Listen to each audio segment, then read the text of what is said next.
it's Ed Bolian from VinWiki, and welcome back to my personal channel. Haven't posted anything here in a long time, but this is my 1997 Lamborghini Diablo SV that I just imported from Japan with the help of Matthew Ivanhoe, the Cultivated Collector. Now, the car came into the port of Long Beach just as we were finishing a Cannonball in a 50-year-old Rolls Royce, and so we had it flatbedded to the Portofino Inn in Redondo Beach, where we immediately drove it to SEMA. And this was our latest Glossit car transformation. 2 years ago, they did the Paris Hilton SLR. Last year, it was the Spiker, and this year, it was the Yakuza Diablo. A very short time ago, this car looked very different than it does today, and about a decade ago, it looked wildly different. We're all familiar with these flashing light, crazy wheels, big wing, Japanese modified exotic cars, especially Lamborghinis in this Club Anesia or Fighting Star style, and this was really the poster child of those cars about a decade or 12, 13 years ago.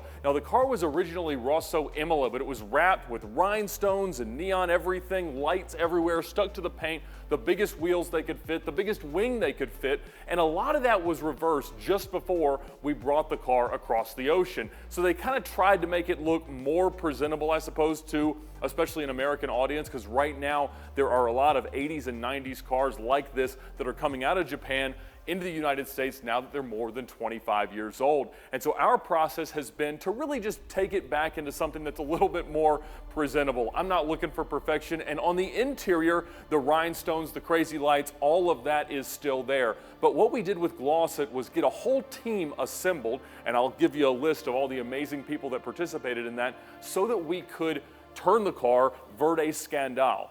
Now, Lamborghini only built about 347 Diablo SVs from 1994 to 1999, so they're rarer than the 6.0s, and I think one of the purest driving high-performance examples of the Diablo, short of a GT or an SE30. So a really, really special car in the base case, but our goal was to sort of put it back to a stock look, and so I was able to source the factory 18-inch OZ wheels from a friend of mine, Alex Hess in Germany. He and his family have an amazing Lamborghini business. He actually helped me get the 2010 Lamborghini Murcielago SV that I imported from Germany that was a US car several years ago. He also had the right rear wing, the right rear bumper, which will go on very soon. John Tamarian from Curated got us the SV graphics, and that has generally got us to where we are today at Butler Tire. So they have installed brand new Pirelli asymmetrical tires, exactly what the car should be wearing. They were able to adjust the ride height back down to the stock specs. They had added a lot of camber and a little bit of elevation in order to fit the giant wheels. And so now we are generally ready to continue this week of its crazy transformation. We're off from here to AP3, where they're gonna add some matte black accents that belong on the front bumper. And then we're back to DC Motorworks. Cameron Davis is gonna help us out to get the rear bumper fitting, the exhaust adjusted, and all of the fluids changed and brand new. So it's been a wild ride so far for the Diablo, and we're not done yet. And soon we'll be able to take it for a drive.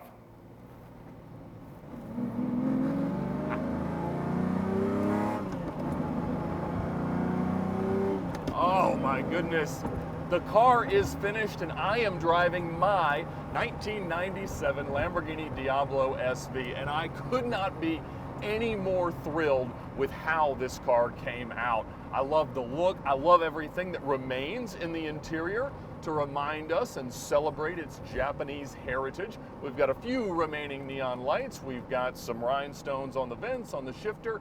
And honestly, I love that on the outside, it looks like a generally OEM Verde Scandal, proper wing, proper stickers, proper wheels, Diablo SV. While on the inside, it's rough enough that I don't have to worry about anything. I mean, it's still that rough on the exterior as well, but if I'm driving really fast, nobody else can tell. So the guys at Butler put on the right tires, the car feels great, it's fully serviced, all new fluids and things like that.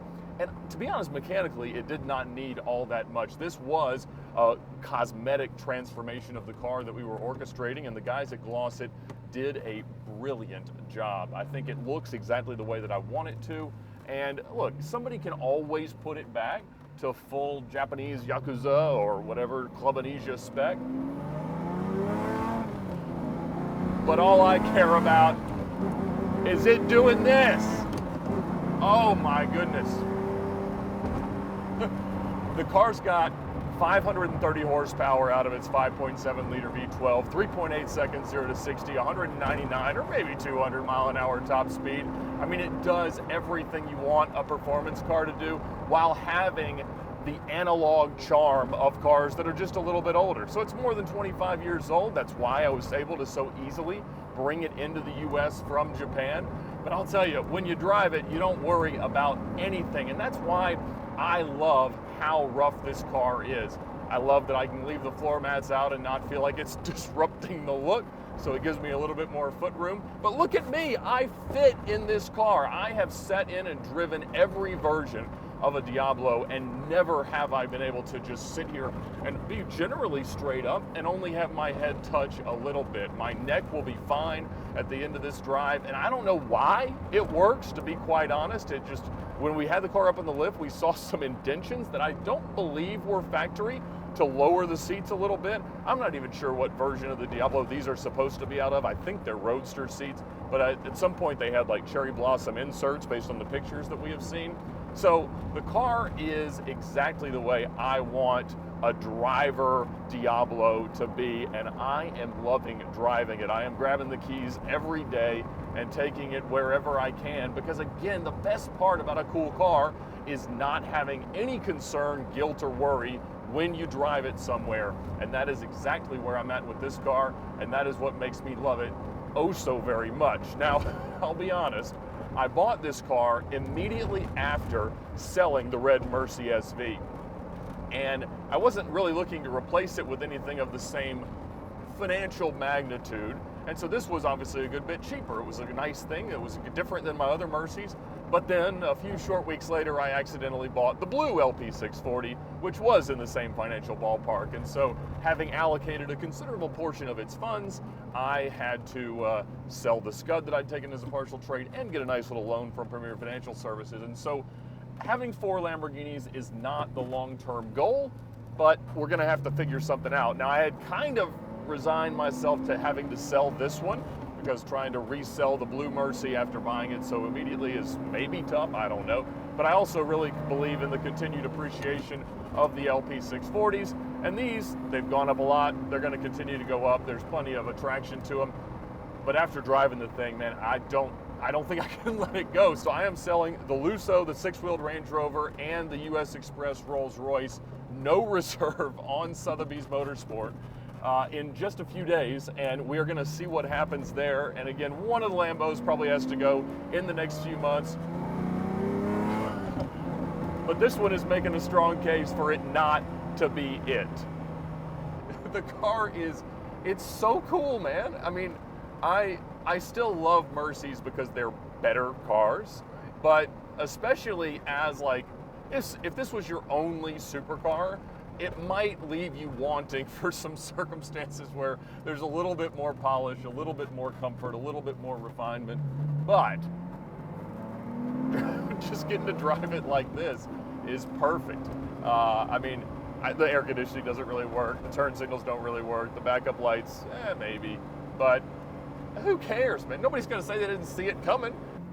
If this was a brand new Aventador or Huracan or something like that, and you heard squeaks and rattles and shaky stuff like this, you would freak out. But even if it was a perfect Diablo, you'd feel that way. But here, I don't, if something fell off right now, it would neither surprise me nor compromise my happiness with the vehicle. Everything you want to do is just drive, drive, drive, and make that exhaust make this noise. It's so good. So you get all the charm of like a really old car with the general usability and reliability of something that has a few decades of development in at this point. And so, you know, the cars didn't change a ton from the Countach to the Diablo to the Mercy. The Aventador was a big departure, but those 3 generations are really, really special. And I'll tell you what, last year when James Stradman bought his Countach from Tamarian down at Curated, he called me and he's like, Ed, what do you think if we tried to cannonball this thing? And I'm like, well, there's just no way I could fit in a Countach long enough to drive 2,800 miles, but it is a great idea. It'll be the most miserable and wonderful experience of your life, and all at the same time. And if you want me to come along in my Mercy, I would be more than happy to do that. But I tell you what, I think I'm gonna have to call him up and say, I'm taking the Diablo, get your Countach out and meet me in New York. So this is an early SV, so it would be a non-airbag car. So there's no passenger airbag, no driver's airbag. And in the rest of the world, that happened even later than it did in the US. But in the late 97, we started to see airbags on SVs in the US, just driver and then both. And the ones that have the passenger airbag, it's very much just a stuck-on thing. And so most people want a pop-up light, non-airbag SV for the sake of like collectability. I don't care, I want the cheapest one, and that's what I found. But it had the factory wheel covered in rhinestones, covered in Hello Kitty stuff, like the weirdest looking thing you've ever seen. And a lot of the commenters said like, oh, that would be such a claymore in the event of an airbag. Well, yes, it would, but there is no airbag, and so it's not, other than being a wildly uncomfortable thing to manipulate around, there wasn't really anything wrong with that. So I guess when they took that off to try to make the car look stock enough to get through an auction, they put this OMP wheel on, which is really nice because it's flat bottomed and it's a lot smaller, and so my knees fit around. I can even rest my foot on the dash of this car as I drive it, which is a bad idea, but it's strange to be able to do that in a supercar of any sort. So all 6.5 feet of me is in a Diablo comfortably, and I couldn't be any happier with it.